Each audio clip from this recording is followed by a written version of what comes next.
Hey, welcome to The Explainer. Today, we're jumping right into the deep end of cyber threats. We're going to look at everything from attacks that mess with your mind to the digital weapons that cause total chaos, and of course, how the good guys fight back. All right, so let's get right to it. If you really want to get your head around cyber threats, you have to start with one simple question. And trust me, forget everything you've seen in the movies. The most powerful tool an attacker has probably isn't what you're thinking. Yep, that's it. It's your trust. It's kind of wild, right? The answer is so human. Before a single line of malicious code gets written, the very first thing an attacker tries to crack isn't a firewall, it's you. And the key they use is our natural instinct to trust people. And that leads us perfectly into our first section, hacking the human. This is all about the art of what's called social engineering, a strategy that's not about breaking code, but about tricking people into making security mistakes for you. So what is social engineering? Really? Well, it's basically hacking the human mind to get around all the fancy technical stuff. And it works by targeting our most basic emotions. Attackers weaponize feelings like fear, that panic when you get an email saying your account is locked. Or curiosity, that, ooh, what's this feeling that makes you click a link. And especially urgency, that pressure to act now before you have a second to think. And when you look at this table, you can see how each of these attacks really just plays on a predictable human emotion. You've got phishing emails that create that false sense of urgency. Baiting, that's all about our greed or curiosity. I mean, who wouldn't want to see what's on that free USB drive? Tailgating exploits our natural desire to be helpful and hold the door. And pretexting, well, that's all about building trust by telling a really believable story. See the pattern? They all bypass technology by targeting us. Okay, so how in the world do you defend against an attack that's aimed squarely at human nature? Well, you build a human firewall.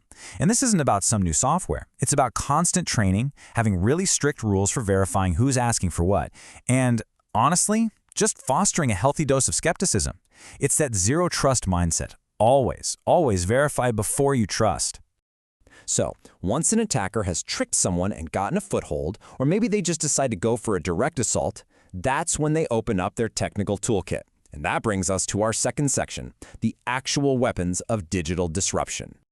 One of the most common and frankly most powerful tools out there is the distributed denial of service attack, or DDoS for short. Now, the goal here isn't to steal your data.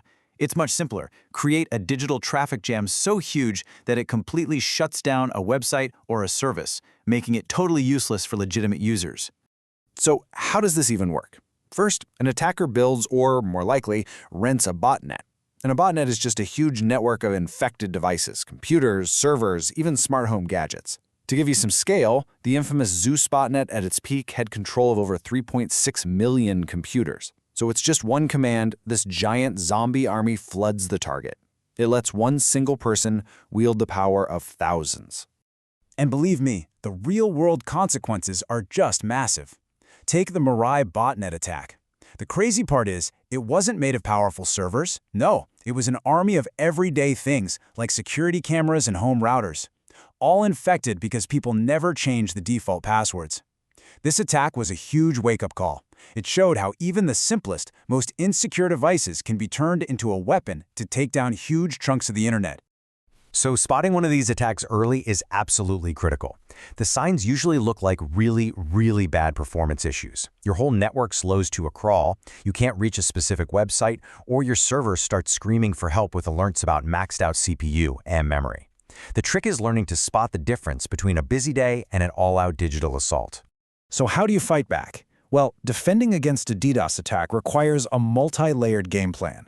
You've got the technical stuff like rate limiting and using services that scrub your traffic to filter out all the junk. But it's also about being prepared, having enough bandwidth to absorb those initial traffic spikes, and, most importantly, having a crystal clear plan for what to do the moment an attack hits. All right, for anyone studying for a certification, listen up. This slide is for you. It's super easy to get some of these attack types mixed up, so let's make this really clear. An on-path attack is active. The attacker is literally in the middle of the conversation and can change the data. A replay attack is passive. They just record good data and send it again later, without changing it. Same idea with password attacks. Password spraying is when you try one or two super common passwords like password123 against tons of different accounts. Credential stuffing is when you take a list of usernames and passwords that were already stolen from another breach and try them on a new website. Different methods, different goals. Okay, so we've talked about how attackers trick people and the brute force tools they use. But that leaves a big question. Why do these attacks even work in the first place? Well, it's because they're exploiting pre-existing cracks in our digital foundations, and we call those cracks vulnerabilities. So, a vulnerability, it's really just any weakness that an attacker can take advantage of. Think of it like an unlocked door or an open window in a building's security. It isn't the attack itself, but it's the flaw that makes the attack possible. And these vulnerabilities, they come in all shapes and sizes. Sure, some are super technical, like SQL injection or buffer overflows. But honestly, a lot of them are just basic process failures. Things like leaving the default password on a device, not updating old software, or just having untrained employees who are way more likely to fall for the social engineering tricks we talked about earlier. And all of this leads us straight to the defender's playbook. You can't just sit around and wait to get hit. You have to be proactive. You have to actively hunt for these vulnerabilities and fix them. And that is done through a continuous process we call vulnerability management. Now, if you take one thing away from this section, let it be this. Security is not a one-and-done project. It just isn't. New threats pop up every single day, and our systems are constantly changing. That's why vulnerability management has to be a continuous, repeatable, looping lifecycle. This lifecycle gives organizations a really solid proactive framework. It all starts with discovery. I mean, you can't protect what you don't know you have, right? So you're constantly mapping out all your digital assets. Then comes assessment, where you scan everything for known weaknesses. After that, we hit what I think is the most critical step, prioritization. You can't fix everything at once, so you have to ask which of these flaws poses the biggest actual risk to the business, not just what one has the scariest sounding name. Once you've got your list, you move to remediation. You patch it, you fix it. Then you verify. You double-check to make sure the fix actually worked. And finally, you report on your progress using that data to make the whole cycle even better the next time around. And then you start all over again. It never, ever stops. And that really brings us to the big, final question that hangs over all of this. In the world of cybersecurity, the battle is literally never over. So the real question isn't, are we secure? The real question is, are your defenses evolving faster than the threats?